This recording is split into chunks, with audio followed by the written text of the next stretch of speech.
ఎన్టీఆర్ జిల్లా కార్యాలయంలో మాజీ ఆర్టీసీ చైర్మన్ గోనె ప్రకాష్ రావు సమావేశం నిర్వహించారు.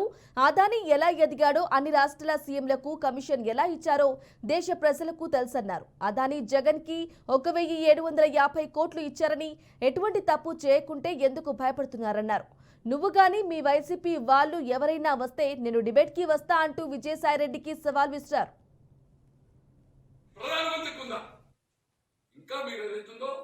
నీతి వాక్యాలు వల్లించి నేను చెప్పాను 2021 నవంబర్ అబౌట్ నారా లోకేష్ పుట్టుక గురించి మీకు పంపుతాను.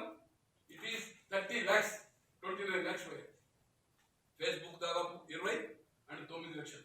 దానిలో చెప్పాను రాబోయే రోజుల్లో 24 ఎలక్షన్ జరిగింది November of 2021 BJP Shiv Sena Telugu Desam కలవడం ఖాయము.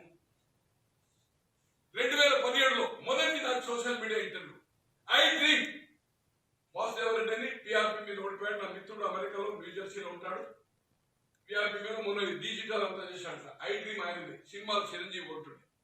2017లో తెలంగాణ విక్రమ గారు సీనియర్ జర్నలిస్ట్ నేను అనుకుంటున్న రేవంత్ రెడ్డి గారు జాగృతి అని కార్టూనిస్ట్ దాంట్లో పనిచేశాడు. విక్రమ్ గారి జాగృతి పేపర్ అప్పుడున్నారు. Is head. ఇప్పుడున్న రేవంత్ రెడ్డి గారు పనిచేశారు. ముఖ్యమంత్రి 1000 రూపాయలతో సాధిస్తారు. అప్పుడు సర్వీస్ అంతే ఉంది అనుకోండి. ఈ రోజు అశోక్ హోటల్ పక్కన బెంగళూరులో ప్రైమ్ చీఫ్ మినిస్టర్ మన బస్సులు నడుస్తూ ఉంది. బస్సులకి వెళ్ళి రావేయచ్చు లోపల. సార్ బెంగళూరు ఒక చిన్న ఇంటున్నాడు సార్ 500 గంటల్లో. అటువంటిది నీకు ఏదైతుందో ఒక కోట నిర్మించుకొని ఈ రోజు వైజాగ్ పోవడానికి కోసం 800 నుండి 500 కోట్లు ఖర్చు. ఈ దేశంలో ఏ ముఖ్యమంత్రికి ఉందా చెప్పండి? ప్రధానమంత్రికి ఉందా?